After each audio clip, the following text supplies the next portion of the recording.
Untuk PPKN saya cuma dapat jatah ngajar 4 pertemuan, Mbak. Jadi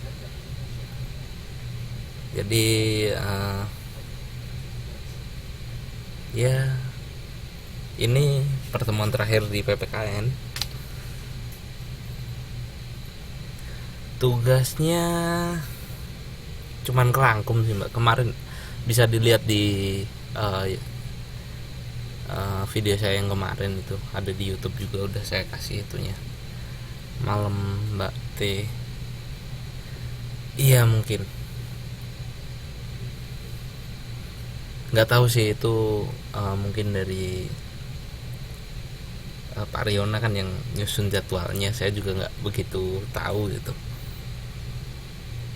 Ya Neng nanti bisa, Neng Lili nanti bisa tanya ke teman-temannya. Mbak T itu siapa ya? Iya Mbak Nila.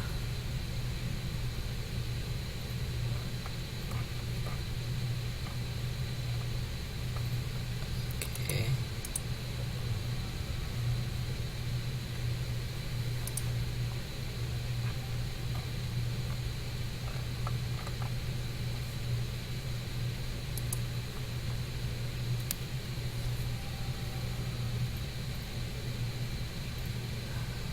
Udah mulai banyak ya. Saya udah nggak ngajar lagi kayaknya Mbak. Udah nggak ada ini, nggak ada jatah lagi untuk semester ini.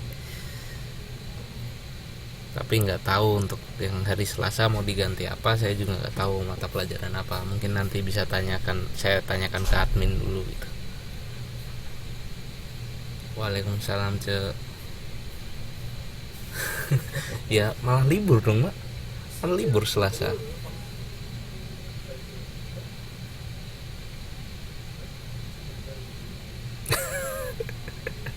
Gara-gara Neng Lili masuk berarti.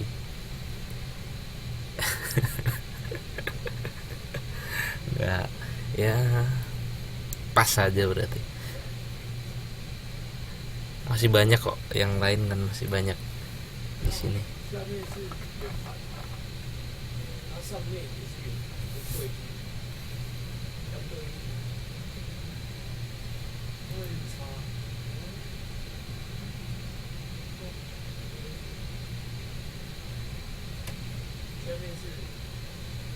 Geografi, geografi ini SMA ya.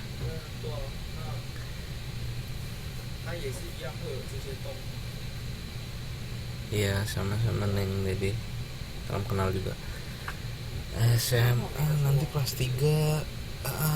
Ketentuannya kalau yang sekarang saya kurang tahu sih. Harusnya sih enggak. Jadi mungkin kalau paket C ini dianggap IPA mungkin ya.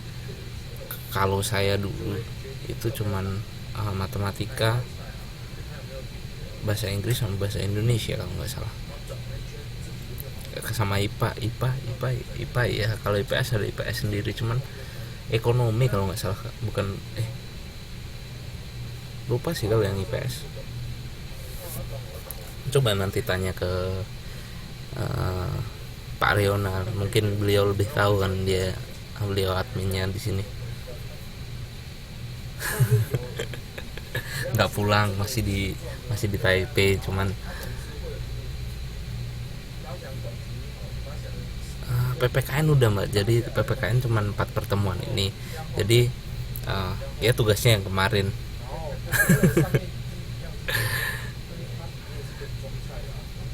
Ya tugasnya yang kemarin, tolong teman-teman ini tolong nanti dikumpulin tanggal 7 itu. Kalau yang lupa tugasnya kemarin bisa direview lagi, lihat video-videonya. Pak Rio juga enggak, karena kemungkinan enggak, tapi enggak tahu, mungkin karena kita udah pulang bulan Juni tahun depan insya Allah pulang gitu. Ya di Indo lah Mbak ketemunya, kan di Indo juga.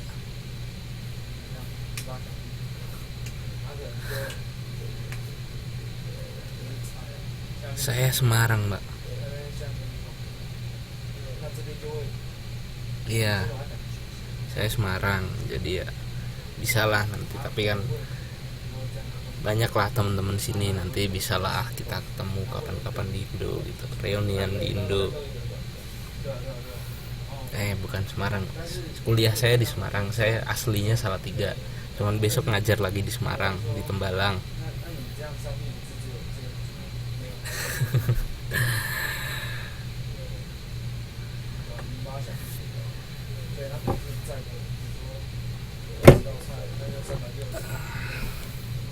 Belum pulang kok Neng, cuman karena jatah ngajarnya aja yang udah selesai gitu.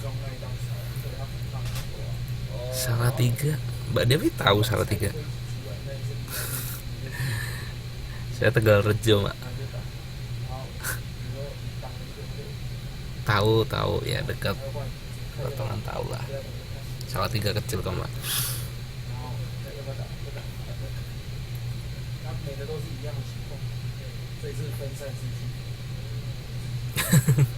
Barengan ya, Cok ya.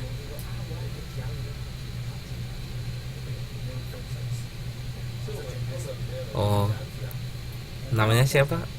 Mbak Mbak Tini Wong. Enggak, Blotongan beda sama Tegalrejo, Mbak Dewi.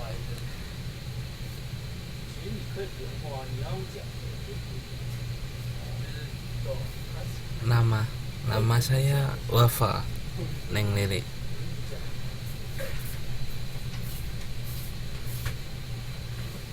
Wah, ini modus ini, jadi nggak ngajar-ngajar kan ini. Udah hampir 30 menit ini. Yuk kita mulai aja ya. Iya Mbak Wina, nanti saya koreksi kalau ada apa-apa, mungkin nanti saya bisa tanyakan lewat Facebook juga itu.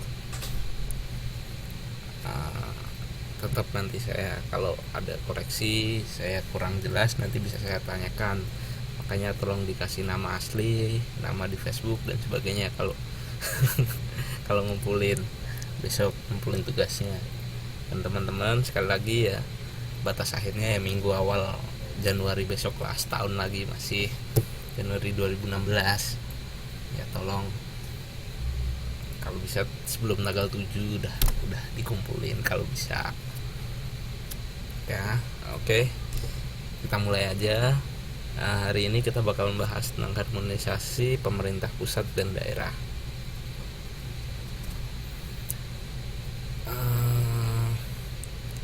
Karena ini sebenarnya lumayan banyak sih materinya, jadi dan ini pertemuan terakhir, saya bakal ngajar sesampainya aja, yang penting teman-teman jelas yang sampainya itu. Mungkin nanti kalau teman-teman masih ada yang penasaran ataupun pengen tahu lebih lanjut tentang harmonisasi pemerintahan pusat dan daerah, bisa lihat di modul, ataupun kalau pengen, sekali lagi kalau pengen ini PowerPoint-nya nanti bisa saya saya bisa kasih, karena kita waktunya cuma dibatasin 2 jam. Dan tadi teman-teman juga kebetulan masuknya di Wizik agak susah, jadi ya oke lah sesampainya aja. Oke. Yang pertama kita bakal bahas desentralisasi dan otonomi daerah dalam konteks Negara Kesatuan Republik Indonesia. Karena ini PPKN, makanya selalu tentang Negara Kesatuan Republik Indonesia. Kayaknya Mbak Maya tadi udah masuk. Oke, yang pertama ada 3 asas sih sebenarnya di sini. Ada asas dekonsentrasi, desentralisasi, dan asas tugas perbantuan. Yang pertama itu asas dekonsentrasi.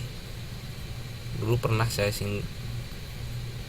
iya Mbak Maya, langsung aja. Dulu pernah saya singgung tentang dekonsentrasi juga, itu yang waktu kita di HAM atau di setelah itu tentang ada hubungan vertikal dan hubungan horizontal di pemerintahan Indonesia itu. Ya, ini yang mau kita bahas malam ini tentang hubungan vertikal antara pemerintah pusat dan pemerintah daerah.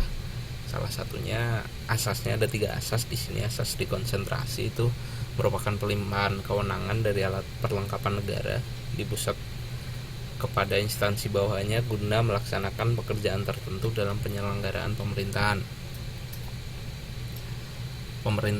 Pemerintah pusat tidak kehilangan wewenang karena instansi bawahannya melaksanakan tugas atas nama pemerintahan pusat.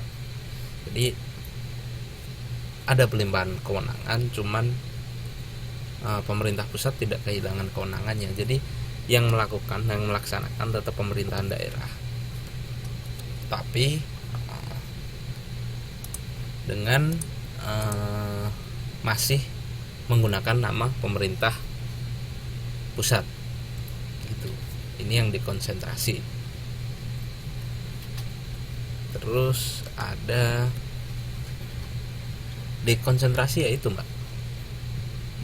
pelimpahan wewenang dari pusat ke daerah, tapi nggak semuanya dilimpahin. Jadi itu cuman pemerintah pusat masih punya wewenang di dalam, sebagian dilimpahkan ke daerah. Itu dekonsentrasi. Ini ada 3 asas. Nanti ada dekonsentrasi, lawannya itu ada dekonsentrasi, ada tugas perbantuan, ada tugas desentralisasi. Ada sentralisasi itu dari daerah ke pusat. Ya, ada authorize ke pemerintah daerah dari pemerintah pusat gitu. Kalau tugas perbantuan, asasnya itu adalah penugasan dari pemerintah pusat kepada pemerintah daerah dengan kewajiban melaporkan dan mempertanggungjawabkan pelaksanaannya kepada yang menugaskan. Itu beda sama yang tadi. Kalau tadi atas namanya masih pemerintah pusat, kalau yang perbantuan ini atas namanya pemerintah daerah sendiri, tapi harus ada tanggung jawabnya ke atas gitu. Ini tugas perbantuan karena pusat merasa butuh bantuan dari daerah, sehingga ada pelimpahan ke daerah gitu. Dibantukan ke daerah, daerah membantu pusat. Untuk yang bakal kita bahas malam ini lebih dalam itu tentang desentralisasi, suatu proses penyerahan sebagian wewenang dan tanggung jawab dari urusan yang semula adalah urusan pemerintah pusat pada badan-badan atau lembaga-lembaga pemerintah daerah agar menjadi urusan rumah tangganya. Waalaikumsalam. Sehingga urusan-urusan tersebut beralih kepada daerah dan menjadi wewenang serta tanggung jawab pemerintah. Contohnya kalau desentralisasi itu kayak di daerah itu ada dinas pendidikan. Itu kan dinas pendidikan itu terserah sebenarnya. Mereka bebas untuk berekspresi di sana gitu. Mereka bebas untuk menentukan mau ngapain nih di daerah nih, mau dibikin seperti apa nih pendidikan itu di daerah. Tentang mereka biasa mengurusi tentang database dari siswanya. Terus yang dekonsentralisasi yang tadi itu contohnya itu kantor pajak, perpajakan, kantor pelayanan pajak itu kan dekonsentrasi karena dia masih sebenarnya dia dari pemerintah pusat, tapi kantornya itu kan per daerah itu ada, tapi dia tetap pakai nama pusat pajak gitu. Kalau dinas pendidikan itu kan dinas pendidikan itu pasti daerah. Kalau di pusat itu namanya Kementerian Pendidikan. Kalau Kementerian Pendidikan Tinggi Kemenristek-Dikti, kalau yang Pak Anies itu Kementerian Pendidikan doang ya, Kemendikbud. Itu bedanya desentralisasi dan dekonsentrasi.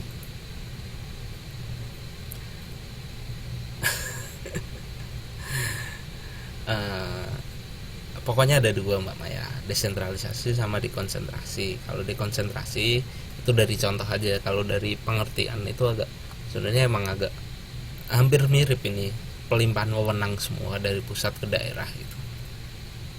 Kalau dekonsentrasi itu contohnya itu kantor pajak, di mana dia itu sebenarnya kantornya di daerah, tapi uangnya tetap masuk ke Kementerian Pajak. Dia tetap bawa nama Kementerian Pajak dan aturan-aturan di situ dari pusat semua, bukan daerah menentukan pajak sendiri, enggak. Tapi aturan-aturan itu semua dari pusat. Kalau dinas pendidikan itu per daerah ada dan mereka bebas untuk menentukan pola pendidikan di daerahnya itu seperti apa, mereka bebas. Tapi tetap ada hubungan ke pusat juga, ke Kementerian Pendidikan, Kementerian Pendidikan Tinggi, Kementerian Pendidikan. Jadi itu desentralisasi dan dekonsentrasi. Ya, memang agak membingungkan dua ini emang. Tapi yang bakal kita bahas malam ini tentang desentralisasi, yang dinas pendidikan ini tadi gitu. Itu beda. Itu Mbak Maya.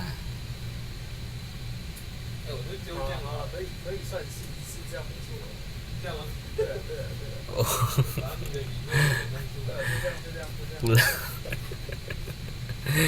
Ya, gitu untuk dekonsentrasi dan desentralisasi.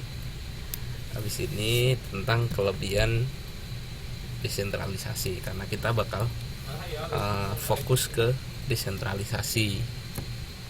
Kita nggak terlalu fokus ke dekonsentrasi malam ini, karena memang pembahasan kita tentang hubungan antara pemerintah pusat yang berdiri sendiri dan pemerintah daerah yang berdiri sendiri itu. Mbak Maya bukannya blank terus ya Mbak Maya.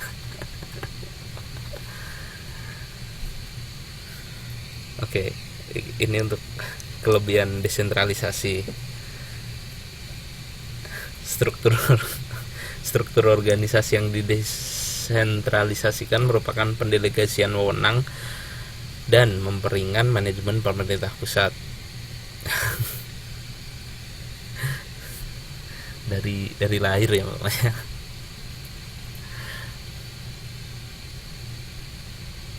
Oke, balik lagi lah. Struktur organisasi yang didesentralisasikan merupakan pendelegasian wewenang dari dan memperingan manajemen pemerintah pusat. Jadi sebenarnya kalau untuk di pusat sama daerah itu kan ada pekerjaannya masing-masing dan mereka berbeda gitu. Penentu kebijakannya itu berbeda. Pusat itu menentukan peraturan yang menangani hajat hidup orang banyak, yang semua gitu, yang luas.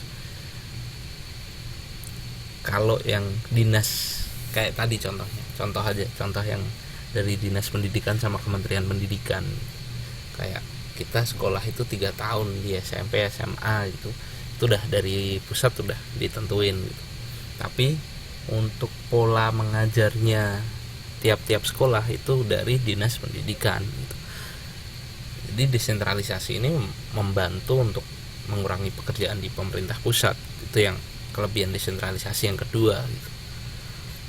Karena kalau semua diurusi oleh pusat gitu, daerah-daerah, sedangkan di daerah-daerah kulturnya kan berbeda-beda gitu. Jadi lebih baik itu ditangani oleh dinas sendiri gitu. Terus kadang ada yang di daerah itu masih tentang pendidikan lagi, kadang ada masalah di satu sekolahan dan sebagainya, mereka nggak harus langsung ke pusat, mereka cukup ke daerah. Jadi itu nggak harus menunggu instruksi dari pusat. Itu yang ketiga, tanpa proses yang berbelit-belit. Kalau saya bilang hubungan yang harmonis dapat ditingkatkan, itu juga antara pemerintah pusat dan pemerintah daerah, karena mereka sebenarnya satu kesatuan, cuman dibagi tapi tetap dalam payung pemerintah pusat gitu. Yang iya, caranya ya tujuannya harus satu, tujuannya harus sama antara pemerintah pusat dan pemerintah daerah gitu.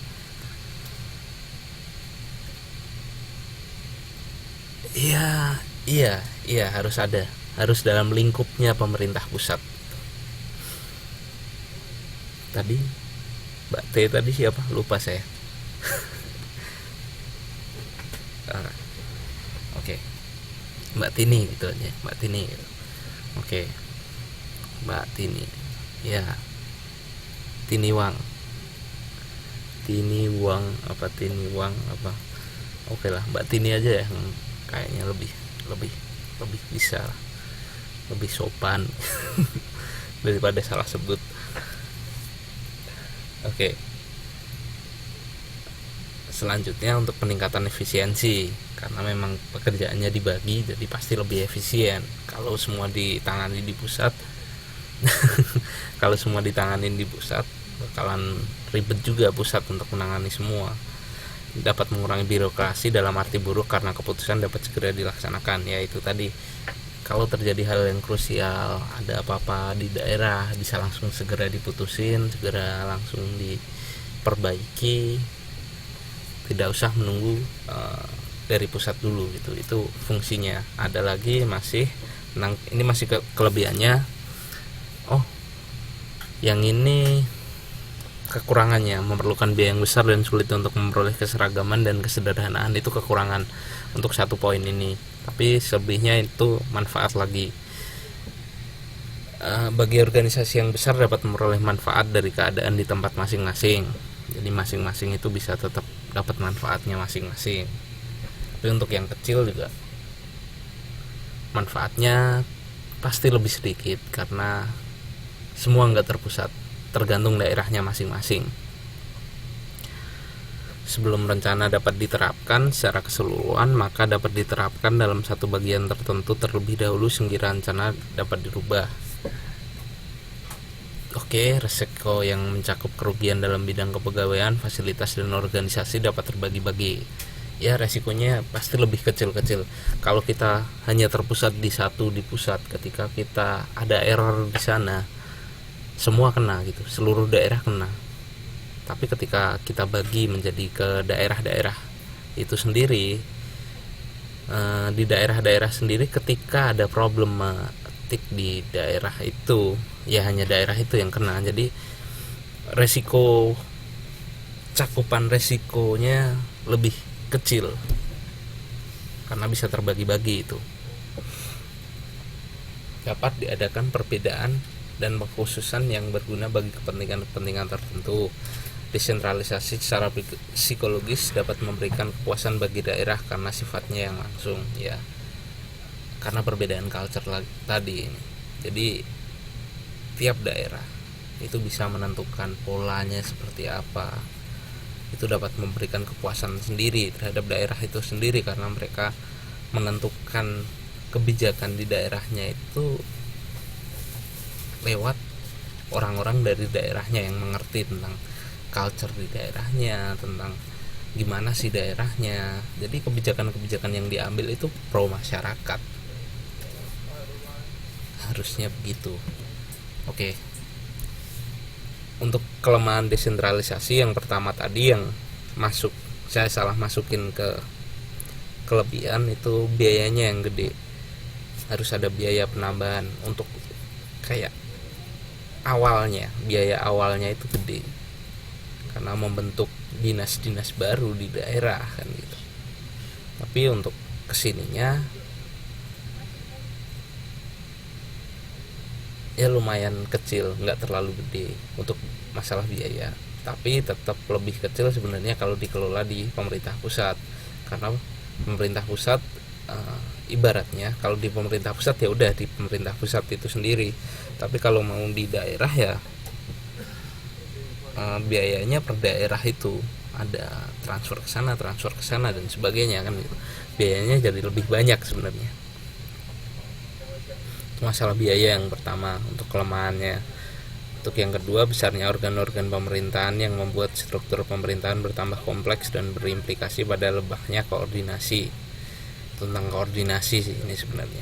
Fokusnya ke koordinasi, lemahnya koordinasi yang nantinya bakal terjadi akibat desentralisasi ini. Terus keseimbangan dan kesesuaian antara bermacam-macam kepentingan daerah dapat lebih mudah terganggu.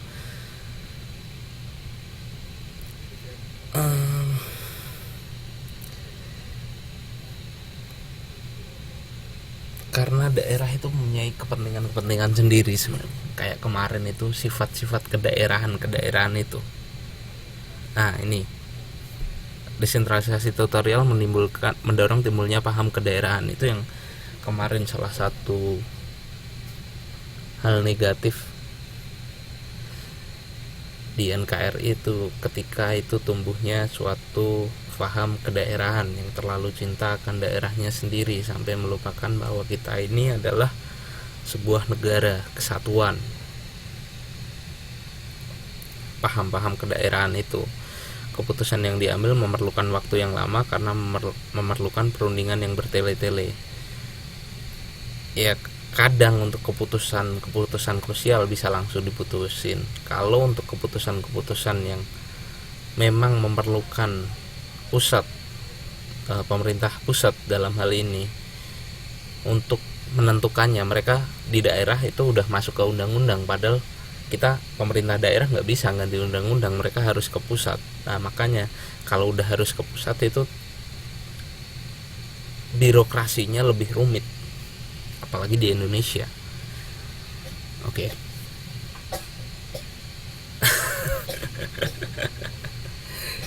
Gimana Mbak Dewi? Nah, ini coba berikan pendapat dari setelah lihat dari kelemahan dan kelebihan sistem desentralisasi itu. Birokrasi yang gimana ini Mbak Dewi?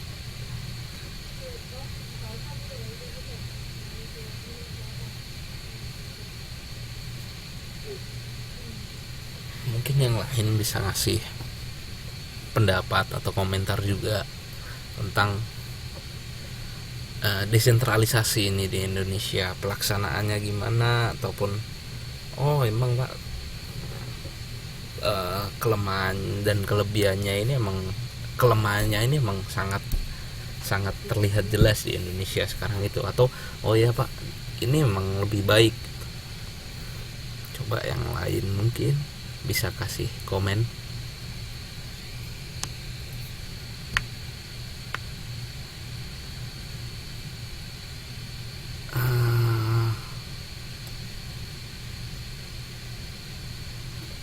Berarti kalau di pusat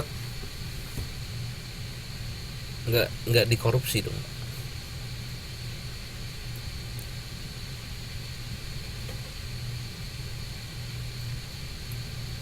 Kadang di daerah itu susah dan bisa-bisa dikorupsi karena banyak dana yang keluar dari pemerintah untuk daerah jarang cair.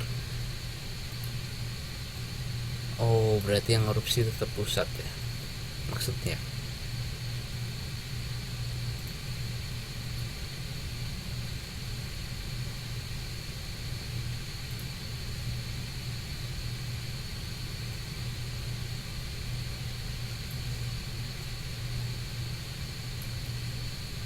Padahal ada kasus sekarang ini yang dari pusat ke daerah langsung itu bantuan dana desa.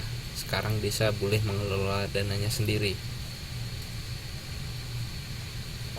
Di desa-desa, tiap desa di Indonesia ini, desa-desa teman-teman mbak-mbak ini, mungkin di desa-desanya sebenarnya sekarang pemerintah desa kita, pemerintah desa kalian itu sudah bisa mengelola dana-dana dari pusat secara mandiri. Bukan itu Mbak, kalau BLT itu langsung ke rakyat miskin kan, bantuan langsung tunai. Kalau ini ada bantuan, jadi desa dapat bantuan gitu.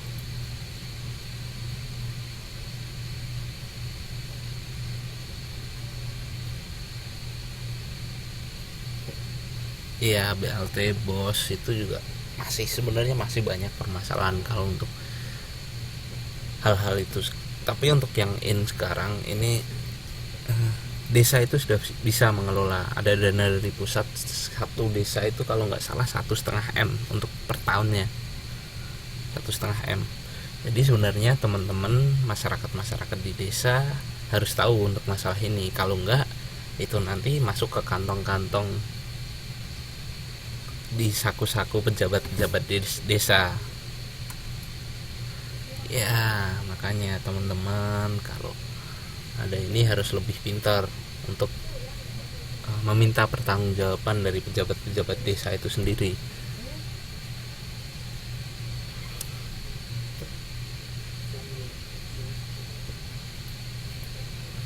Makanya harus jangan demo lah, Cek.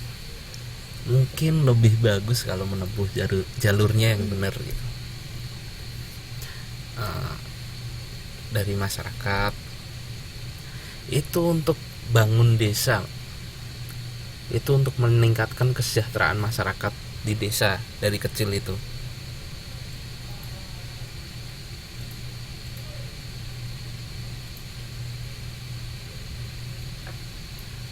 Ya semua untuk bantuan untuk rakyat miskin aja di korupsi sekarang ini kan.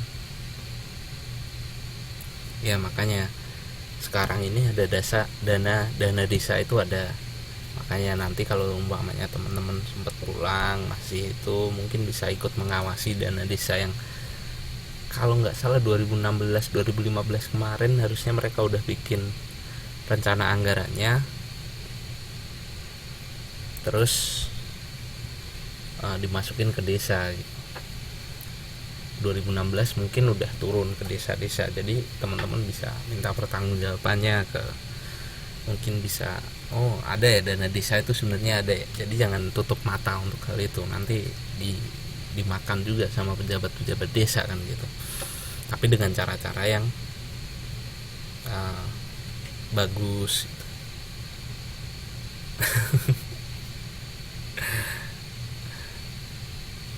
Pak Kuwu apaan?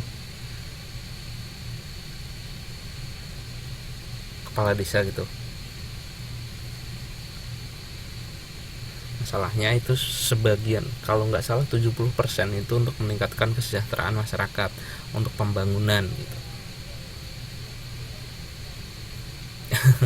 Ada anggaran untuk perangkat desa itu ada sebenarnya. 30% itu masuk ke perangkat kayaknya. Yang 70% itu masuk ke pembangunan dan penyejahteraan masyarakat. Jadi sebenarnya itu dilakuin dari pemerintah agar desa-desa ini bisa lebih maju gitu.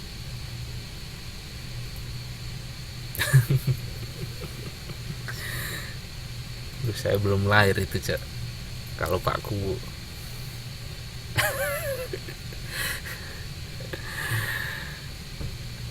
Iya. Itu contohnya desentralisasi. Jadi dari pusat ke daerah, dari daerah langsung diturunin ke desa-desa untuk pengelolaan mereka sendiri. Kadang juga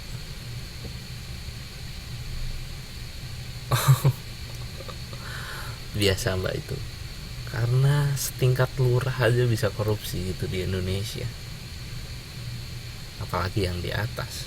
Lurah aja korupsinya udah gila-gilaan, apalagi yang di atas kan gitu.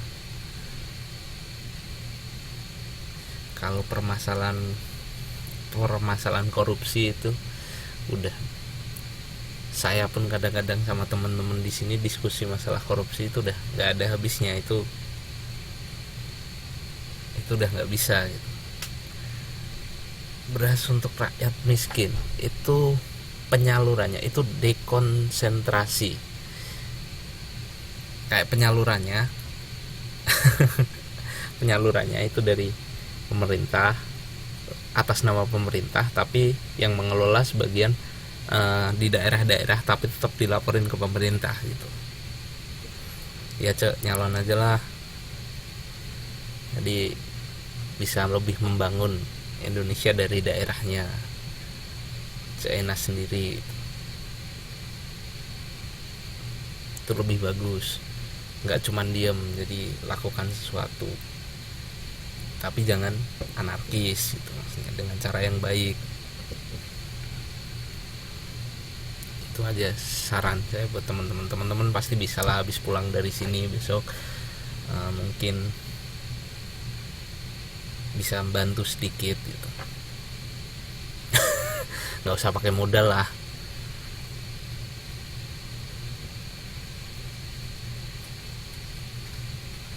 Kalau udah keluar modal dulu biasanya nanti ngembaliin modal itu dulu, Cak. Coba nggak pakai modal gitu, maksudnya kita ya harus kritis Mbak Dewi. Jadi nggak boleh diem, apalagi udah dapat pelajaran PPKN nih.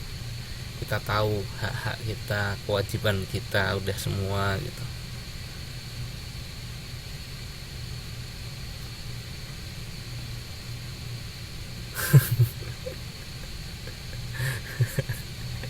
Ini malah mau jadi kepala desa ya.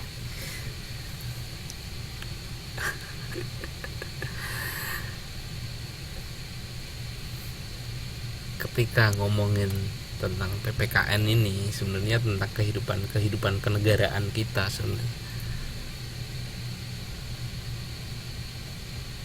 Jadi semoga, saya sih berharap dengan pengetahuan teman-teman yang lebih tentang Indonesia ini, nanti balik bisa lebih berharga ke Indonesia gitu.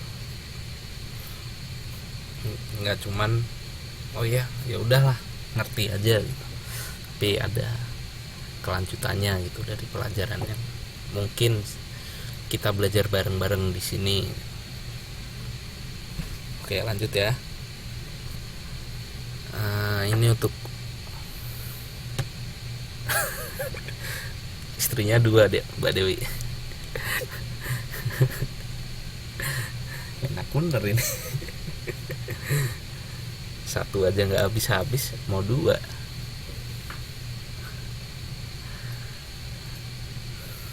Oke, lanjut ya. Nanti saya nyari yang kedua lagi. Otonomi daerah. Otonomi daerah menurut Undang-Undang Nomor 12 Tahun 2008 tentang perubahan kedua atas Undang-Undang Nomor 32 Tahun 2004 tentang pemerintahan daerah. Enggak, cari anak enggak. Otonomi daerah adalah hak, wewenang, dan kewajiban daerah otonom. Daerah otonom itu daerah tersebut untuk mengatur dan mengurus sendiri urusan pemerintahan dan kepentingan masyarakat sesuai dengan peraturan perundang-undangan. Jadi itu otonomi daerah. Jadi pemerintah daerah bisa menentukan, mengatur urusan kepentingan di daerah itu sendiri. Contohnya pemerintah di daerah ya, di wali kota pemerintahan itu mereka bisa mengatur untuk urusan keuangan, kebijakan di dalamnya gitu. Mereka bisa mengatur.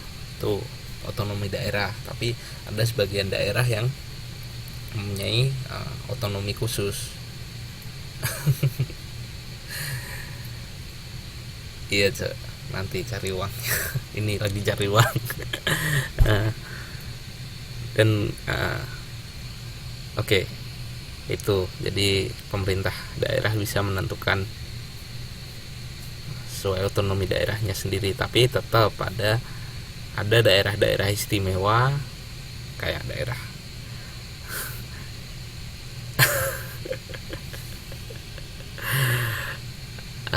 kayak daerah istimewa Yogyakarta, kayak Mbak Tini tadi rumahnya dari sana, itu daerah istimewa Aceh, daerah Jakarta juga, terus Papua juga. Itu otonomi daerah sendiri-sendiri, dan nanti kita bakal bahas itu nanti di akhir. Semoga cukup untuk nanti gitu. Oke, ini otonomi daerah dalam konteks negara kesatuan. Negara Republik Indonesia sebagai negara kesatuan menganut asas Iya, ada otonomi sendiri, beda itu karena daerah istimewa. Kalau Jogja itu mbak, itu bakal kita bahas nanti. Untuk Jogja, Jakarta, Aceh sama Papua itu beda, mereka punya otonomi. Pemerintah ngasih kebijakan spesial buat mereka.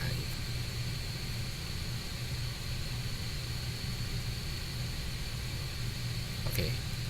Pelaksanaan otonomi daerah di Indonesia diselenggarakan dalam rangka memperbaiki kesejahteraan rakyat. Pengembangan suatu daerah dapat disesuaikan oleh pemerintah daerah dengan memperhatikan potensi dan kekhasan daerah masing-masing. Kenapa itu masuk ke daerah? Karena Indonesia itu bermacam-macam suku. Terus mereka punya potensi masing-masing di tiap daerah yang nggak mungkin kalau itu semua dikelola di pusat oleh beberapa orang. Jadi itu dikelola di daerah agar bisa lebih maju. Sebenarnya begitu intinya, pengennya begitu. Tapi kenapa saat ini masih banyak potensi-potensi kekhasan dari daerah itu yang belum ke-expose keluar, saya juga kurang tahu. Tapi mungkin kalau yang saya lihat itu pemerintah daerah sudah berusaha ke sana gitu. Ya belum maksimal tapi usahanya. Seperti kalau di tempat saya ada tanaman eceng gondok yang dijadiin kerajinan, itu khasan dari daerah saya gitu. Kita dekat dengan Rawapening gitu, jadi ada eceng gondok di situ. Mungkin kekhasan dari daerah teman-teman masing-masing juga ada. Itu yang kenapa itu nggak bisa dikelola di pusat. Kalau di daerah-daerah mereka bisa lihat, mereka bisa langsung meningkatkan perhatian untuk potensi dan kekhasan di daerah itu. Iya Mbak Dewi tahu banget. Mbak Dewi asli mana sih?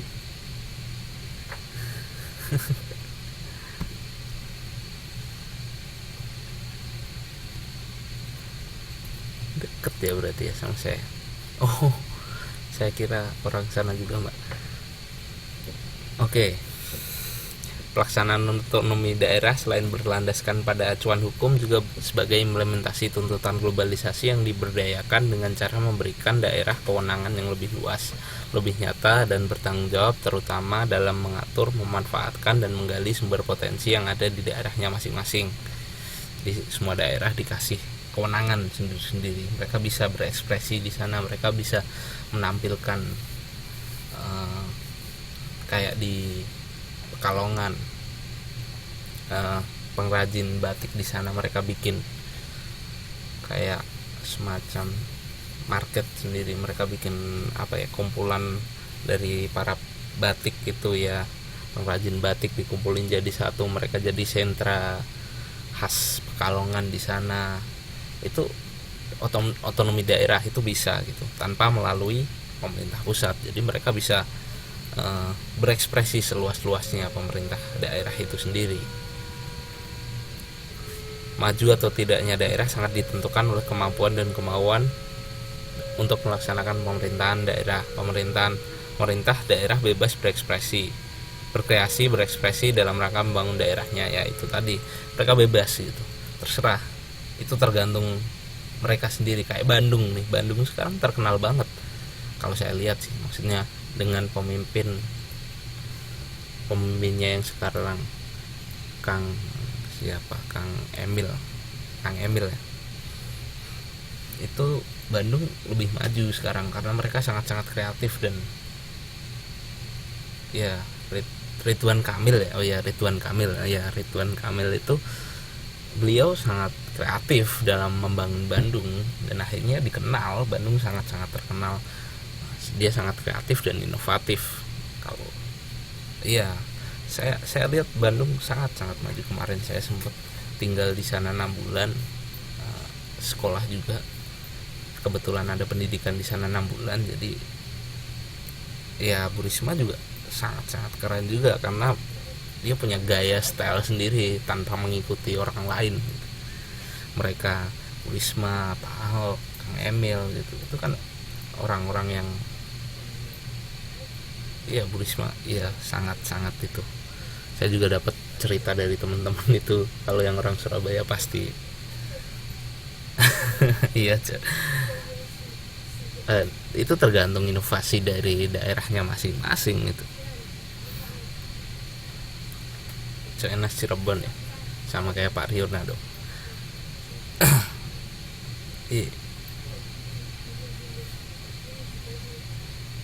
Ketika pemerintahan daerah bisa berkreasi, bisa berekspresi, membangun daerahnya sendiri-sendiri, kreativitas mereka dikasih kewenangan untuk berekspresi oleh pemerintah pusat. Jadi nggak harus lewat pemerintah pusat dulu.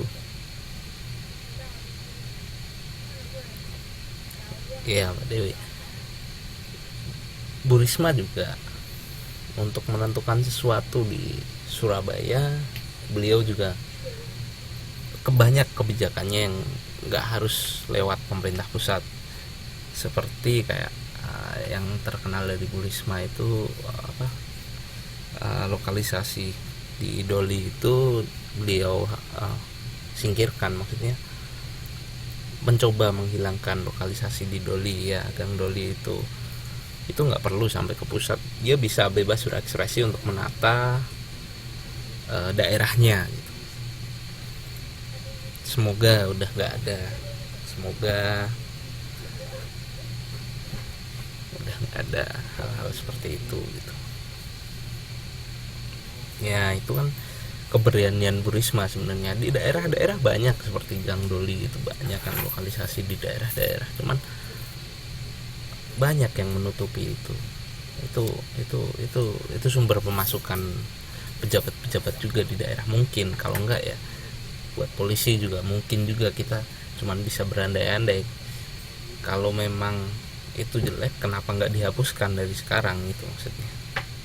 Kenapa nggak ada penanganan lebih lanjut dari sekarang, kenapa nggak kayak Bu Risma yang berani gitu kan, gitu. Itu juga salah satu contohnya gitu. Iya, tapi kan beliau berani gitu, tetap maju aja, nggak takut. Ya udah, tutup gitu, karena beliau punya kuasa di situ. Beliau punya kuasa untuk menentukan gimana di daerahnya itu gimana gitu. Ya harus siap ketika nanti teman-teman, insya Allah kalau ada yang jadi pemimpin, harus ada yang berani itu. Jangan takut buat hanya dicopot dari jabatan atau gimana pun. Ketika jadi pemimpin harus benar-benar yang memperhatikan rakyatnya gitu. Itu salah satunya kenapa ada yang daerah yang maju, ada yang daerah yang ya biasa-biasa aja, ya standar, nggak ada kemajuan apapun, karena memang pemerintah daerah bebas untuk berekspresi dalam mengatur daerahnya. Dalam mengatur daerahnya masing-masing. Cenas terima nasib aja jadi kepala desa dia. Oke. Tapi itu semua otonomi daerah itu tadi, iya Mbak Maya silahkan. Otonomi daerah itu tadi juga nggak serta merta cuman ya udah gitu, tanpa dasar hukum. Itu nggak harus ada dasar hukumnya, karena Indonesia ini negara hukum gitu. Jadi harus ada landasan hukumnya. Landasan hukumnya apa sih tentang otonomi daerah itu tentang pasal 18 pada ayat 1 dan 2 ketetapan MPR RI, juga ada TAP MPR nomor 15 MPR tahun 98 tentang penyelenggaraan otonomi daerah. Undang-undang juga diatur juga di undang-undang.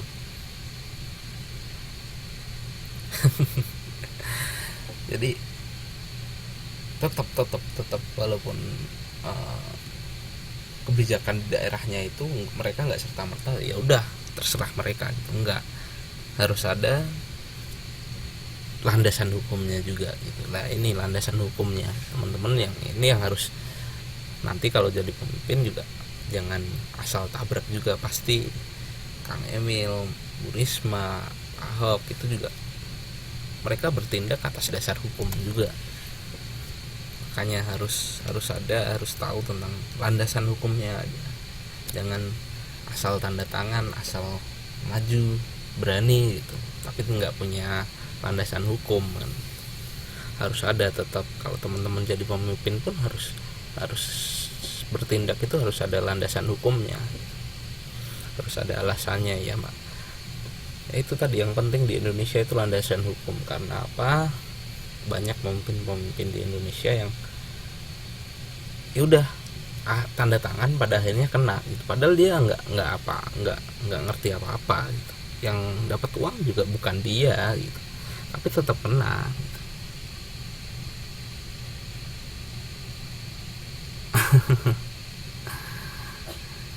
Ya banyak lah Mbak, tetap banyak.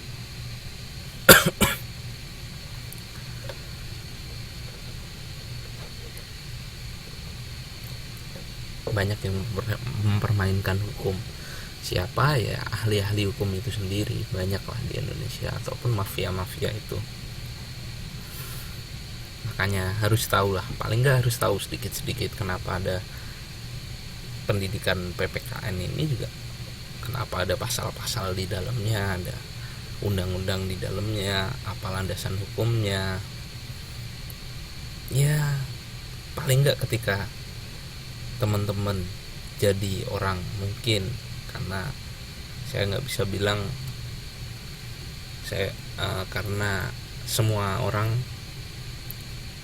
mempunyai hak yang sama gitu, mau cewek mau cowok gitu. Karena semua kan di sini cewek semua bisa gitu, tetap bisa jadi pemimpin kayak Bu Risma gitu kan contohnya. Itu juga harus tahu landasan hukum apa aja. Landasan hukumnya apa sih?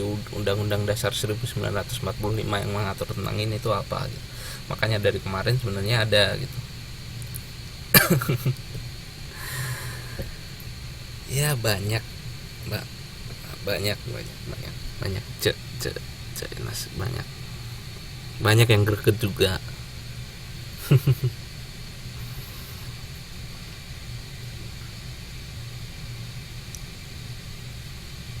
Ya harus tahu, itu semua harus tahu batasannya, wewenangnya, apa landasan hukumnya. Jadi nggak cuma asal tabrak aja, mereka juga harus pintar di dalam itu, harus pintar. Bu Risma itu bukan orang yang, dia orang yang berani, tapi pasti ada landasannya di situ. Ya kalau nggak bakal balik sendiri, itu jadi bumerang buat kita. Ini landasan hukumnya untuk otonomi daerah gitu.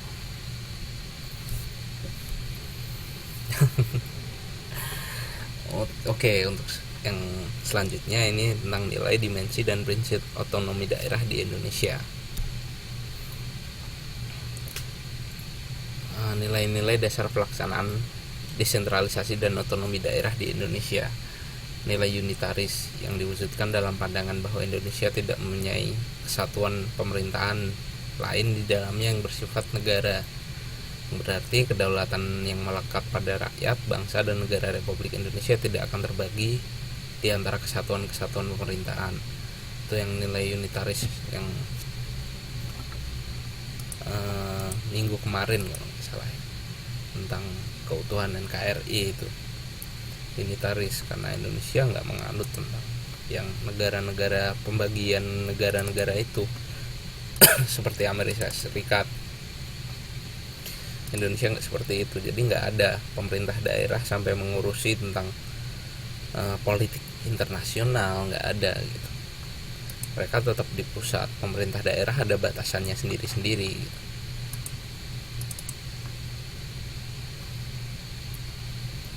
Yang kedua, nilai dasar desentralisasi teritorial. Berdasarkan nilai ini, pemerintah diwajibkan untuk melaksanakan politik desentralisasi dan dekonsentrasi di bidang ketatanegaraan. Teritorial itu daerah, kedaerahan. Jadi ada nilai-nilai di dalamnya, nggak cuman kalau di PPKN itu ada nilai, ada norma. Ya, langsung gabungannya Mbak Besti Safira. Nah ini salah satu duanya.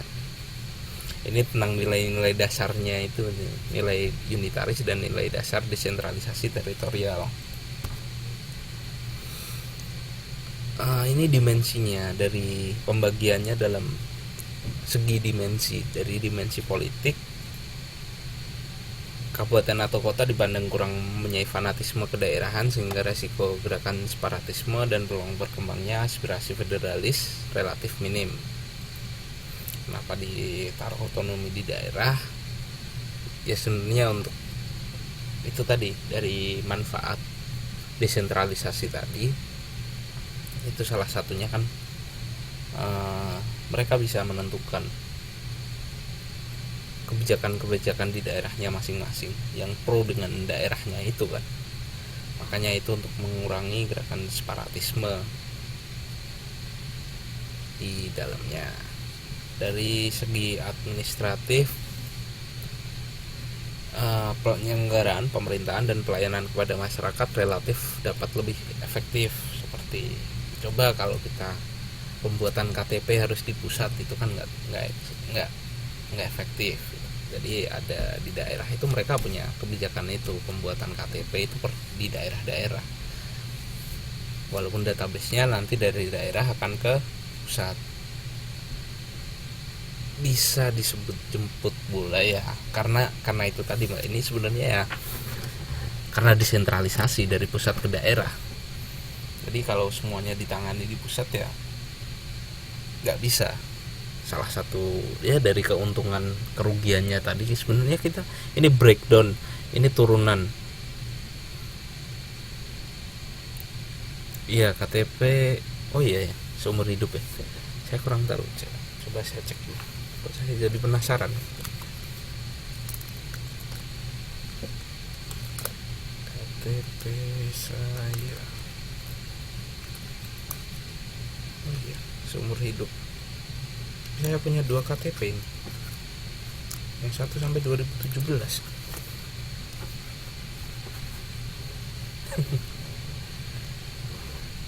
Yang satu single, yang satu married punya saya.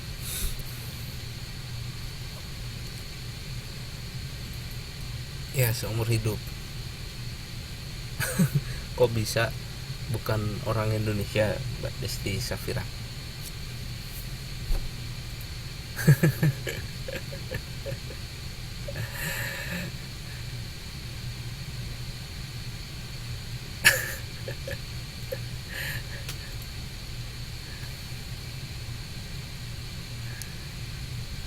Oh iya, mungkin sudah terlalu lama di luar jadi KTP-nya udah hilang, mau bikin lagi juga belum balik-balik kan gitu. Ya punya saya yang satu juga seumur hidup, Cek.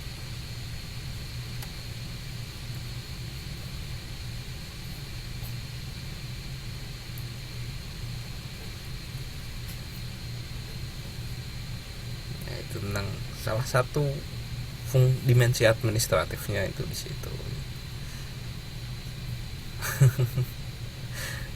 Maya kayaknya dibully terus Mbak Maya di sini. Kasihan bener. Karena di sini gitu.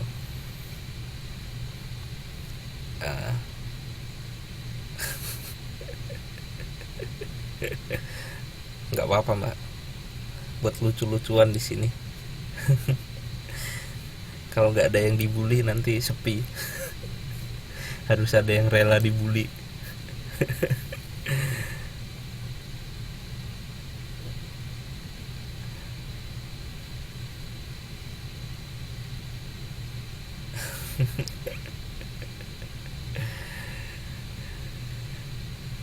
Iya nggak bikin lagi Cek. Cuman kalau ya karena database-nya udah ke pusat, nggak tahu sih untuk nanti kalau seumpama pindah daerah gimana, umpamanya mau pindah kota, pindah alamat gitu, gimana juga saya belum begitu tahu sih. Sepertinya juga bikin lagi juga, tapi selama dia nggak pindah dia masih bisa pakai KTP itu, nggak usah perpanjang terus gitu.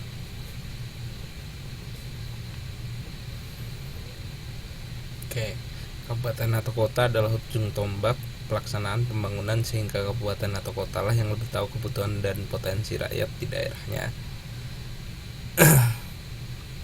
Ya Mbak Dewi, semoga itu lebih bagus gitu. Ya itu tadi, semua itu sebenarnya berpusat di potensi rakyat kita di daerahnya. Kenapa didesentralisasi? Ya karena pemerintah daerah lebih tahu tentang daerahnya gitu. Ini prinsip-prinsipnya, ada nyata, bertanggung jawab, dan dinamis. Nyata, otonomi secara nyata diperlukan sesuai dengan situasi dan kondisi objektif di daerah. Waalaikumsalam Mbak Ari, selamat malam. Untuk bertanggung jawab, pemberian otonomi diselaraskan atau diupayakan untuk memperlancar pembangunan di seluruh pelosok tanah air. Dinamis, pelaksanaan otonomi selalu menjadi sarana dan dorongan untuk lebih maju dan maju, lebih baik dan maju. Jadi lebih dinamis kalau di daerah itu, bisa berubah-ubah menurut perkembangan zaman. Yang penting untuk memajukan daerahnya, jadi nggak saklek. Makanya kita bisa berekspresi, terus berinovasi di dalamnya. Kedudukan dan peran pemerintah pusat. 3 fungsi pemerintahan pusat dalam pelaksanaan otonomi daerah. Fungsi layanan atau servicing function. Fungsi pelayanan dilakukan dalam rangka memenuhi kebutuhan masyarakat dengan cara tidak diskriminatif dan tidak memberatkan, serta dengan kualitas yang sama. Dalam pelaksanaan fungsi ini, pemerintah tidak pilih kasih, melainkan semua orang memiliki hak sama, yaitu hak untuk dilayani, dihormati, diakui, diberi kesempatan atau kepercayaan, dan sebagainya. Ini tentang pemerintah pusat harus bisa memberikan pelayanan yang tidak pilih kasih. Intinya di situ. Semua daerah mempunyai hak yang sama. Masyarakat di daerah-daerah tertentu itu haknya sama di Indonesia. Dan pemerintah pusat wajib untuk melayani mereka, menghormati, mengakui, dan lain-lain. Yang kedua, fungsi pengaturan. Memberikan penekanan bahwa pengaturan tidak hanya kepada rakyat tetapi kepada pemerintah sendiri. Artinya dalam membuat kebijakan lebih dinamis yang mengatur kehidupan masyarakat dan sekaligus meminimalkan intervensi negara dalam kehidupan masyarakat. Jadi fungsi pemerintah adalah mengatur dan memberikan perlindungan kepada masyarakat dalam menjalankan hidupnya sebagai warga negara. Di pemerintah pusat memberikan peraturan-peraturan itu ya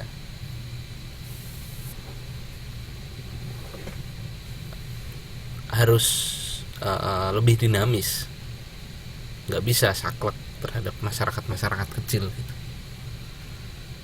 Kenapa dikelola pemerintah daerah? Sebenarnya ya untuk itu yang tadi, mengurangi sifat kedaerahan yang nanti bakal jadi sifat separatisme seperti di Aceh, GAM, Gerakan Papua Merdeka, dan sebagainya. Itu karena banyak di daerah-daerah itu yang saklek gitu. Banyak orang-orang di daerah itu yang benci sama pemerintah pusat Indonesia, banyak. Kalau terlampau benci ya jadinya gerakan separatis itu, mereka udahlah misahkan diri aja dari Indonesia kan gitu. Tapi pemerintah pusat harus ada pengaturan kebijakan yang lebih manusiawi, lebih fleksibel ya, lebih manusiawi. Tapi daerah boleh berinovasi sendiri tetap. Fungsi pemberdayaan pemerintah dalam rangka pemberdayaan masyarakat. Masyarakat tahu, menyadari diri, dan mampu memilih alternatif yang baik untuk mengatasi dan menyelesaikan persoalan yang dihadapinya.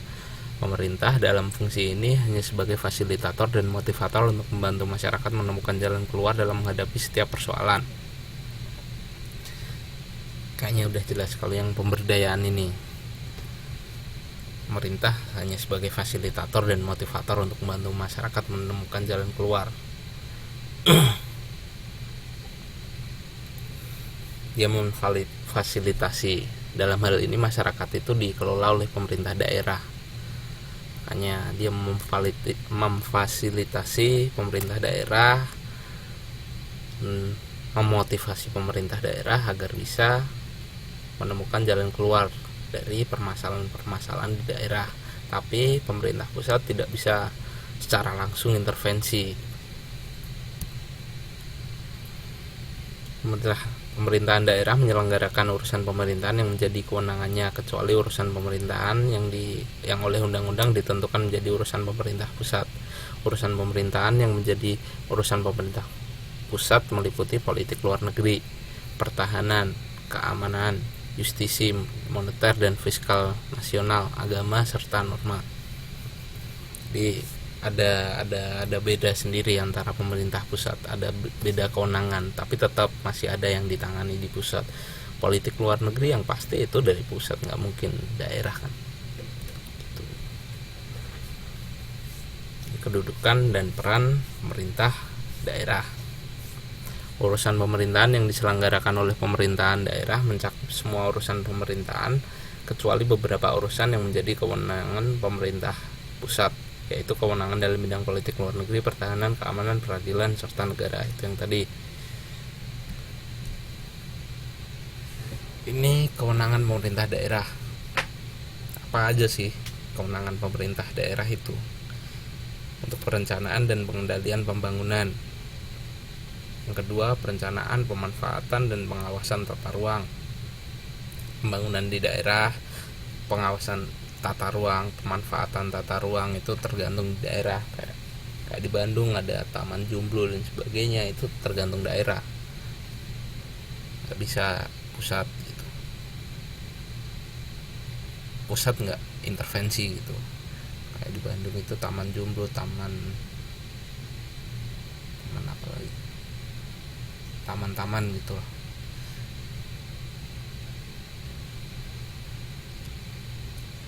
Ada orang?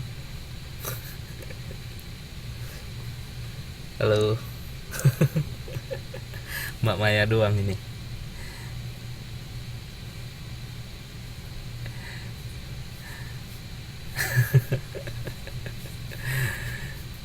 Mbak Mutia, Mbak Tun.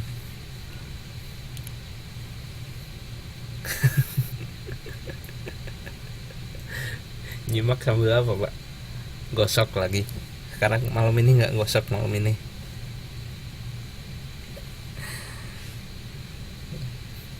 Nggak dikira. Enak ya bisa masak ya. Saya belum makan ini, bisa diantar ini.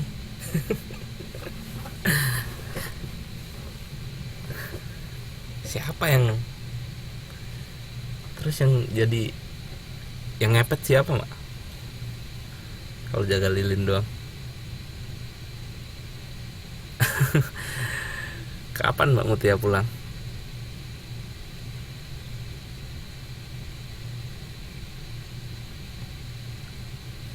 Saya bulan 1 besok pulang, Mbak.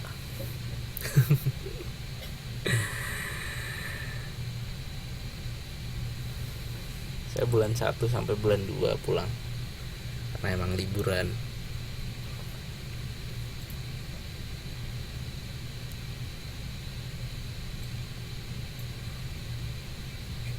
Waduh, bisa nitip nih. Bisalah nantilah nitip.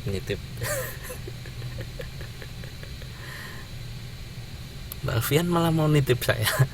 Saya bisa sih. Ya nanti bisa dibicarakan lebih lanjut gitu.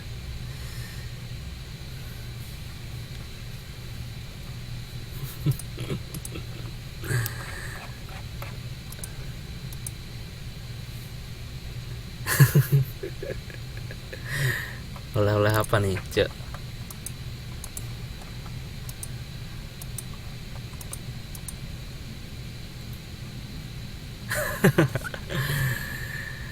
Insya Allah Mbak Maya, nanti kalau ada waktu lagi, kalau ada kesempatan,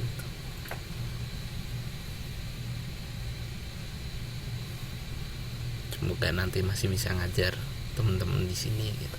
Kalau enggak mungkin pas ada acara di taman baca ya, itu bisalah kita ngobrol di sana, terusin ngobrol lagi gitu. Kan tadi ya rumah ilmu Mbak Alfian, tadi waktu jelasin diem semua, lagi ngobrol dikit rame ya. Lucu kelas ini ya. Oke, balik ya, balik lagi ya. Kurang dikit sih, paling 9-10 slide lagi. Oke, kewenangan pemerintah daerah, pemanfaatan ruang, pembangunan itu ke daerah sendiri, pembangunan daerah itu ke daerah sendiri. Tapi untuk pembangunan skala nasional itu tetap lewat pemerintah pusat. Biasanya kadang ada yang menghubungi pemerintah daerah. Mbak Mutia kalau yakin itu serius. Oke, untuk penyelenggaraan ketertiban umum dan ketentraman masyarakat itu juga dari daerah, tapi untuk pertahanan tetap ke nasional. Penyediaan sarana dan prasarana umum itu juga ke daerah, kayak di Jakarta bikin busway, di Semarang ada apa di Semarang, ada angkot mungkin. Itu tergantung daerahnya masing-masing, mereka bisa tetap penyelenggaraan sarana dan prasarana umum. Halte di sana gitu ada gitu. Becak di Semarang. Kasihan banget Semarang. Penanganan bidang kesehatan juga, karena biasanya ada RSUD, rumah sakit umum daerah, kan nggak ada rumah sakit umum nasional, rumah sakit umum daerah, karena penanganan bidang kesehatan juga ditangani oleh daerah. Pendidikan itu dari dinas pendidikan, masalah sosial dinas sosial, ketenaga kerjaan dinas tenaga kerja itu juga daerah ada kan. Pengembangan koperasi usaha kecil menengah, koperasi itu juga dari pemerintah daerah juga berarti. Dokar itu, ini kok pada tahu Semarang sih, orang-orang mana sih ini sebenarnya?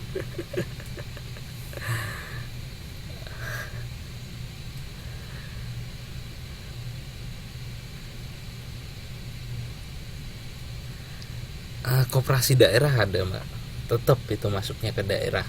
Maksudnya daerah sini nggak cuman kayak provinsi gitu, nggak kayak kayak tadi contohnya itu pengelolaan di desa itu juga, dana desa itu juga salah satu desentralisasi. Jadi koperasi itu sebenarnya juga desentralisasi, tapi tetap peraturannya dari pusat gitu. Jadi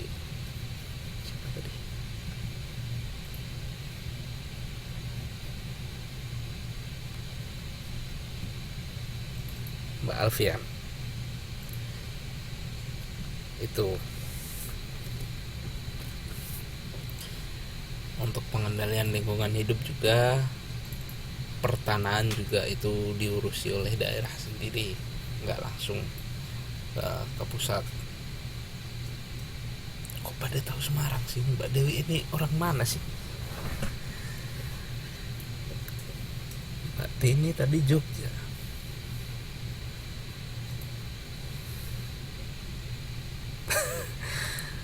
Mbak Maya mana Mbak Maya? Jawa Barat ya?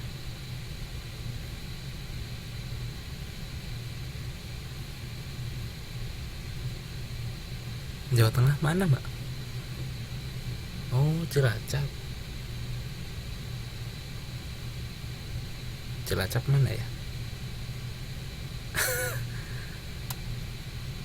Oh, Wonosobo. Ya, saya tahu kalau itu teman saya ada yang di sana.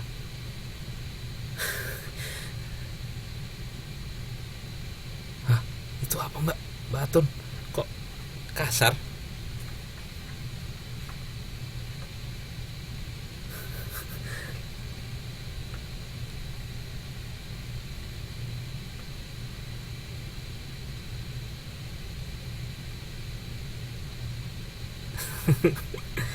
Itu tadi saya nggak tahu.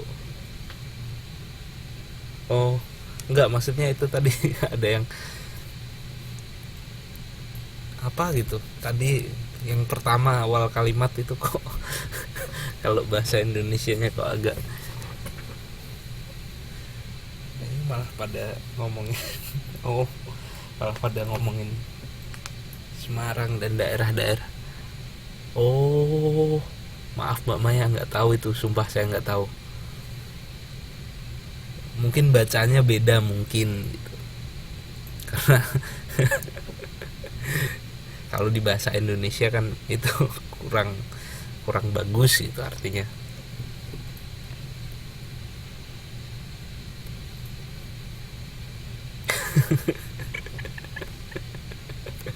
Saya tadi langsung shock loh. Ini kok ada kayak gituan? Oh, Jatim ada kan? Jawa Timur beda lagi, Jawa Tengah beda lagi, Jawa Barat beda lagi.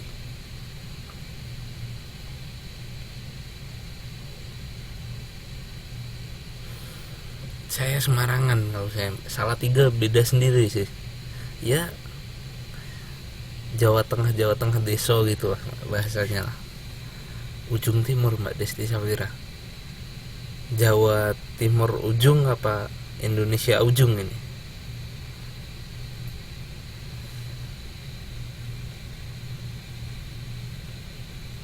Oh, Jatim ujung. Papua kira. Ujung Berung. Ujung Berung. Saya pernah dengar kayaknya itu. Mulih ya, mulih ada Pak. Mulih pulang. Mulih neng di gitu. Ya, kayak Semarang.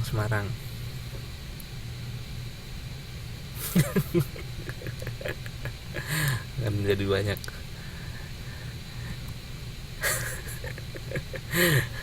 Ini Jawa semua ya. Ada yang dari luar Jawa nggak?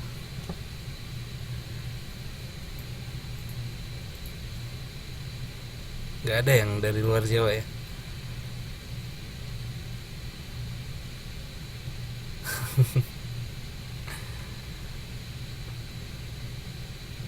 Borneo siapa? Yang dari Borneo siapa? Oh, Ina Jepara.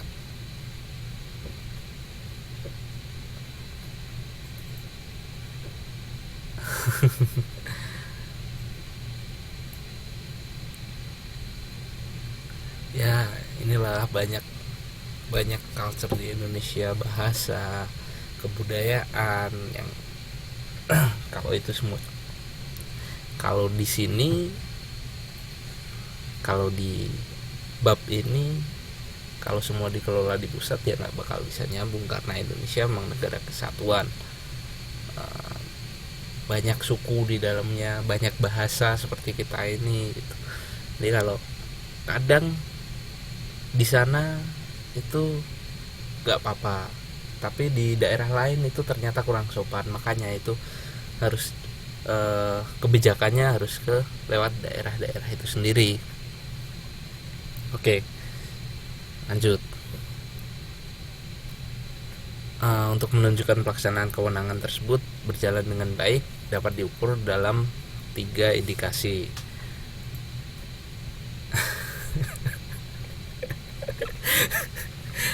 Ayolah, lanjut ya Mbak Tun ya. Ini banyak banget ini. Kita lanjut dulu aja, nanti kalau cukup waktunya kita, kalau sisa waktunya kita ngobrol ini.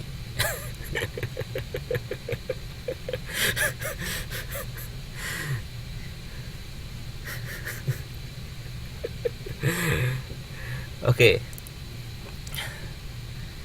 terjaminnya keseimbangan pembangunan di wilayah Indonesia baik berskala lokal maupun nasional. Jadi nggak cuman dari lokal ke nasional. Kalau pembangunan di daerahnya bagus, di tingkat nasional juga pasti bakal pembangunan tingkat nasionalnya bakal ikut terangkat juga. Itu terjangkaunya pelayanan pemerintah bagi seluruh penduduk Indonesia secara adil dan merata.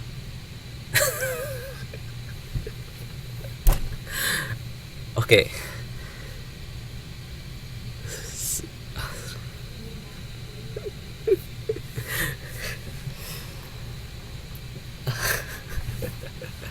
Terjangkaunya pelayanan pemerintah bagi seluruh penduduk Indonesia secara adil dan merata.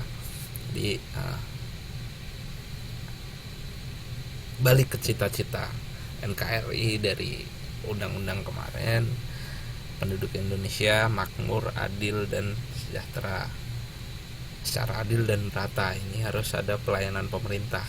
Jadi pemerintah nggak cuman daerah-daerah tertentu aja yang dilayani, karena pemerintah pusat di Jakarta pemerintah pusat di Jakarta, jadi nggak cuma daerah Jakarta aja yang dilayani, tapi semua daerah harus dilayani sama gitu. Tersedianya fasilitas pelayanan pemerintah yang lebih efektif dan efisien, itu juga salah satu indikatornya. Otonomi khusus, satuan-satuan pemerintah daerah yang bersifat khusus adalah daerah yang diberikan otonomi khusus. Daerah-daerah diberikan otonomi khusus ini adalah satu, daerah khusus ibu kota Jakarta, DKI Jakarta, Nangro Aceh Darussalam, Papua, sama Yogyakarta. Kalau di Indonesia ada 4 ini berarti. DKI Jakarta kenapa dikasih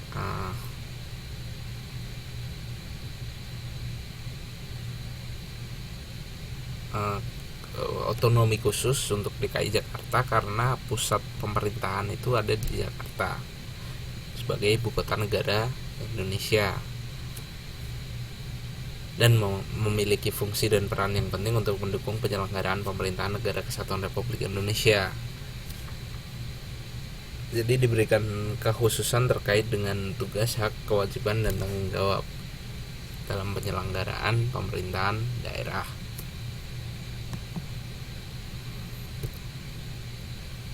Nangro Aceh Darussalam ini berdasarkan Undang-Undang Nomor 18 Tahun 2001. Mereka bebas, pasti teman-teman juga udah pada tahu. Kalau di jantung kota, kalau Jakarta tadi, kalau di Aceh itu karena ya kita sebut sebagai Serambi Mekah, itu syariat di sana kan berjalan beda dari daerah-daerah lain gitu. Maksudnya cewek kayaknya kalau yang saya tahu kemarin ya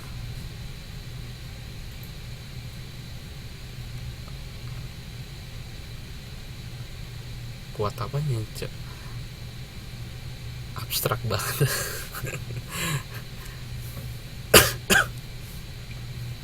Kalau di Aceh ya cewek nggak boleh pakai jeans gitu. Iya, syariat Islamnya ya syariat Islamnya kuat.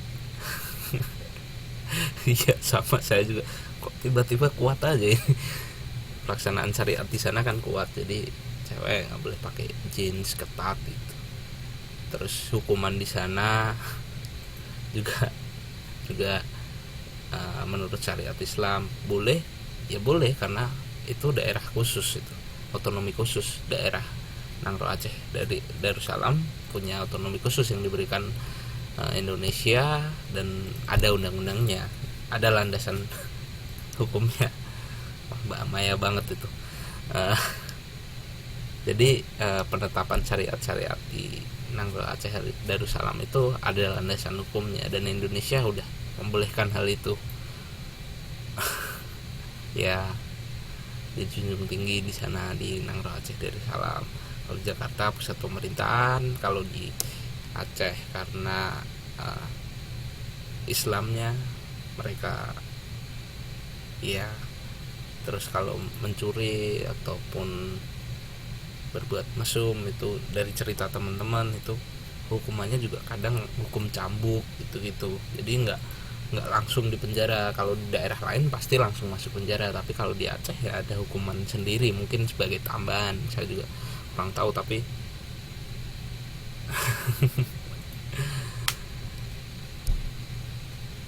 ya dicambuk gitu. Itu boleh karena Aceh punya otonomi daerah yang diistimewakan dan udah diatur dalam undang-undang. Ya, Islam di Mekah. Ya, saya besok kalau ke Aceh juga pakai cadar lah, biar nggak dicambuk. Dikira maling ntar kalau biasa lah. Oke.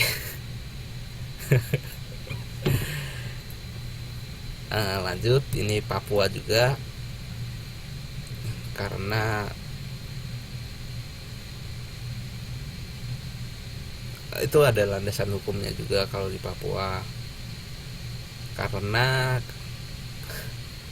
kalau kalau kalau di Papua itu suku-sukunya banyak, suku-suku yang daerah-daerah Papua itu suku-sukunya itu masih masih masih nggak bisa kalau harus mengikuti pemerintah pusat. Makanya Papua juga diberi otonomi sendiri untuk mengatur mereka, orang-orangnya mereka di sana. Jadi nggak seterusnya bisa ikut pusat gitu. Iya, seluruh Irian Jaya yang masuk ke Indonesia.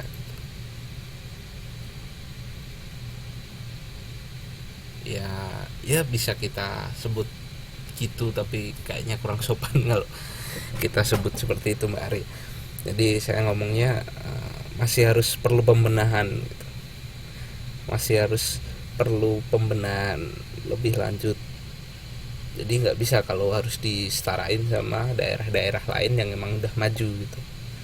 Karena memang culture-nya yang terlalu berbeda dari yang lain. Ya bukan terlalu berbeda, cuma agak berbeda karena mereka masih banyak yang kedaerahan itu tadi. Ya masih belum maju.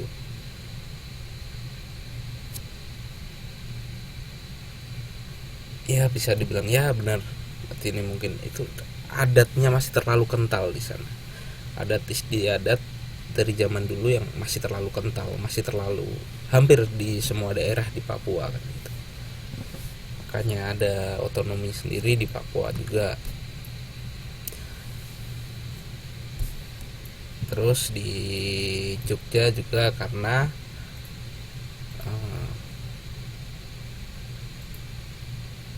memang Jogja ini punya hal yang istimewa. Itu karena sejarahnya Jogja. Mbak Tini mungkin lebih tahu tentang sejarah Jogja, kenapa bisa dibikin istimewa, karena kerajaan Jogja dulu. Dan sampai sekarang juga gubernur dan wakil gubernurnya harus Sultan Hamengkubuwono dan wakil gubernurnya Adipati Pakualam. Jadi nggak apa-apa gitu. Kalau daerah lain padahal harus ada pemilihan umum tentang gubernur dan wakil gubernur, tapi di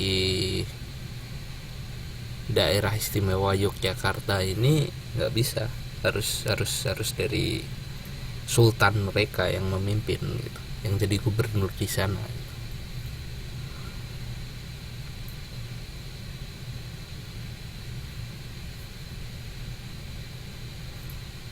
Iya, karena Indonesia juga menghargai, sebenarnya menghargai itu masalah apa namanya, history itu, bahasa Indonesianya, sejarah dari Waduh, kalau itu nggak tahu itu Mbak Dewi.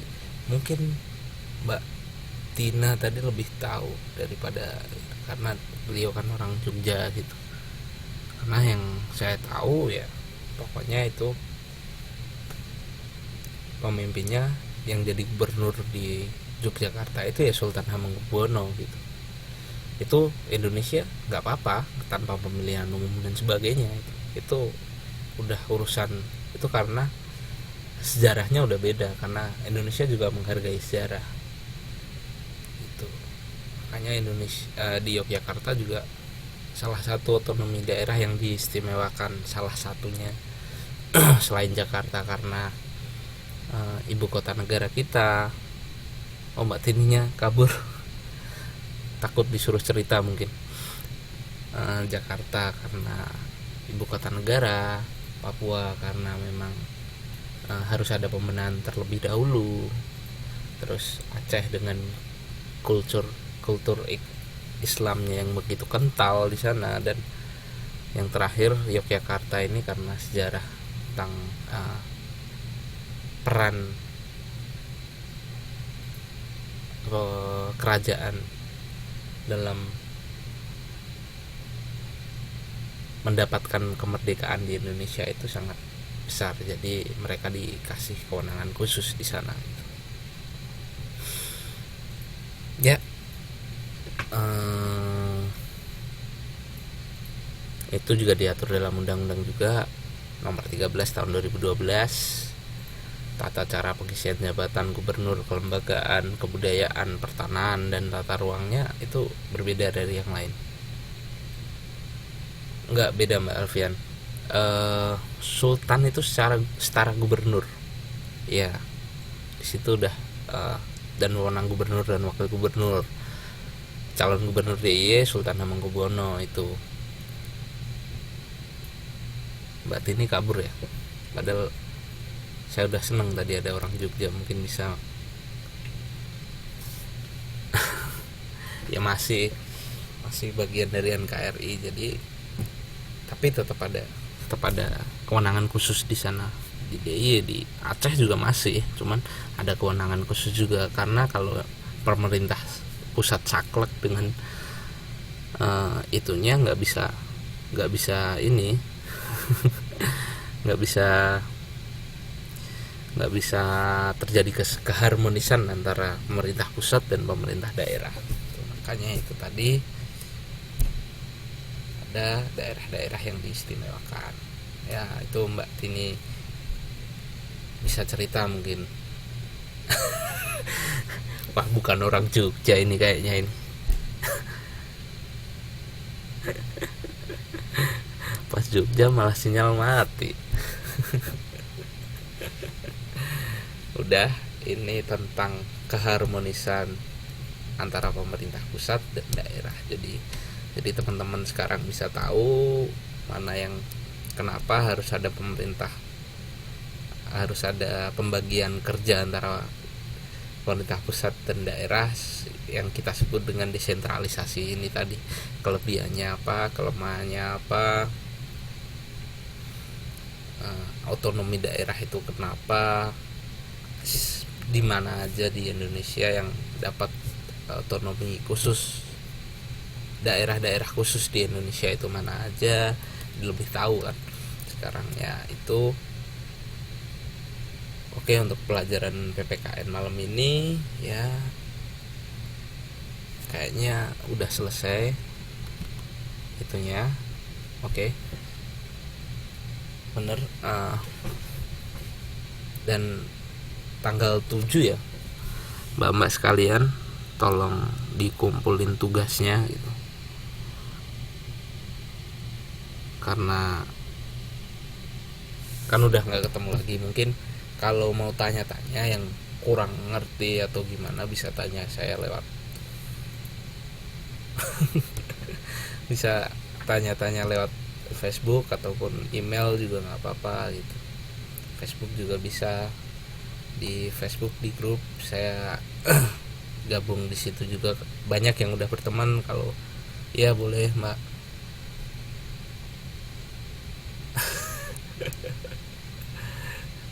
Kok habis Mbak Maya, emang bisa habis wordnya.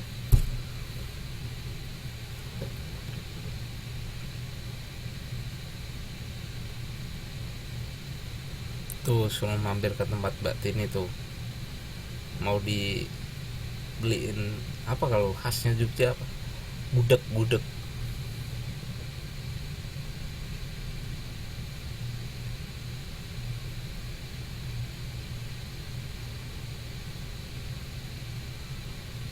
Kok bisa, pakai apa sih?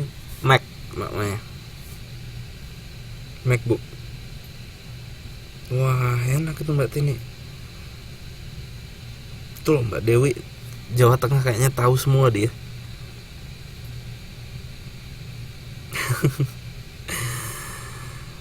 Ya mungkin besok kalau udah pada pulang di Indonesia, teman-teman di kelas KPC KPC 101 ini bisa bisa ke rumah, ke Jogja aja, lebih lebih santai kayaknya, lebih enak kalau di Jogja. Kalau Salatiga kecil Mbak Dewi. Kalau Salatiga nggak bisa main kemana-mana. Kalau Jogja mungkin banyak gitu.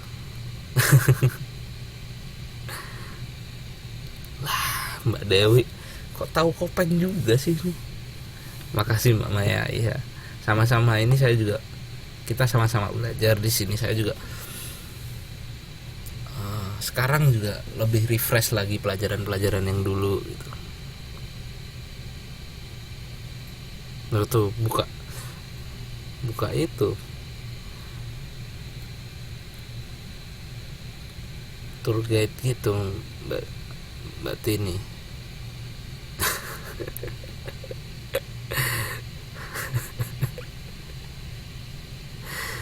Bagus dong.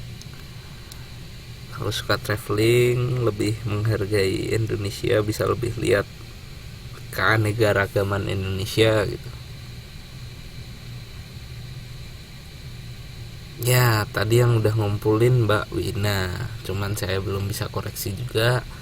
Mungkin minggu depan atau ya nunggu semuanya kumpul baru nanti saya kasih lihat nilainya, tapi saya bisa koreksi kalau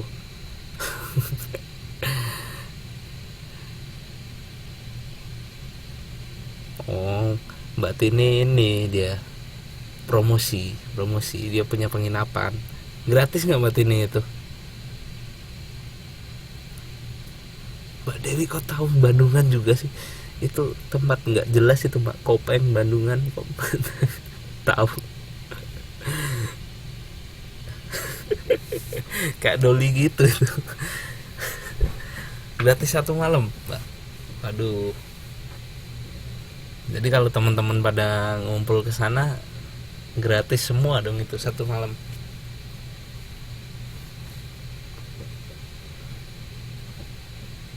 Tuh udah pada pesen tuh Mbak. Kayaknya kalau teman-teman mendingan disuruh bayar aja deh. Kalau kalau ininya gurunya nggak apa-apa itu dikasih gratis.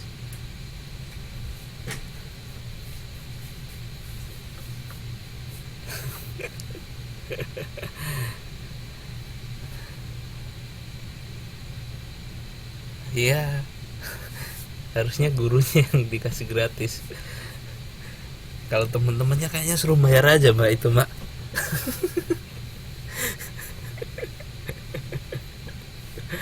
Ntar pada protes semua ini.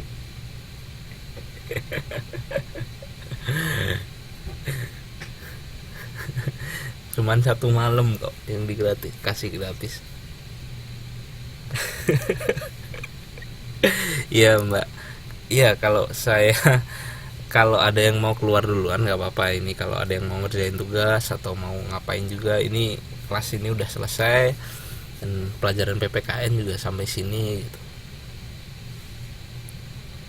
Waduh,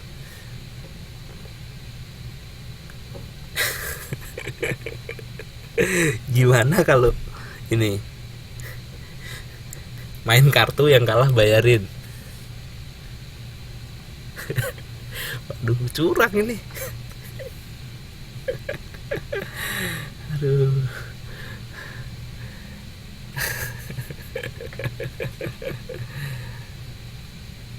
Tuh Mbak Tini punya banyak itu.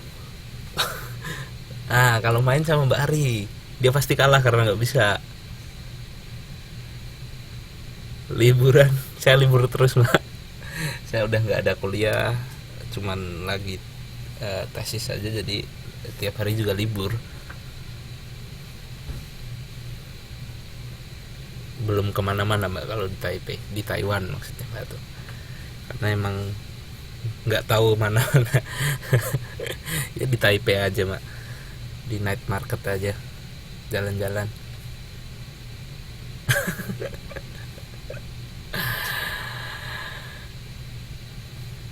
Ya ya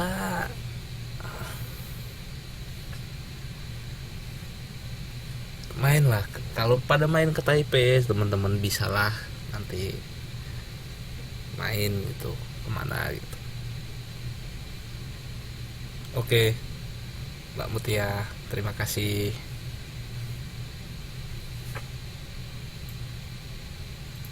Gunung mana Mbak Tum? Itu nggak sejuk lagi, dingin kalau sekarang.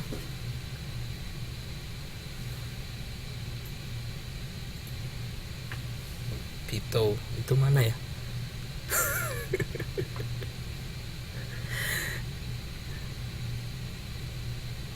Waduh, saya kurang tahu Mbak kalau masalah Taiwan. Mungkin nanti teman-teman sendiri aja kalau memang banyak orang yang libur gitu. Bisa, saya bisa ikut lah main-main dikit biar saya juga nggak melulu di kampus doang gitu. Ya nggak apa-apa, sekali-kali main, nanti ngajak Pak Riona atau ngajak Pak Antri juga bisa gitu. Bisa lah kontak saya karena kita udah nggak ketemu di kelas lagi. Mungkin besok kalau mau kontak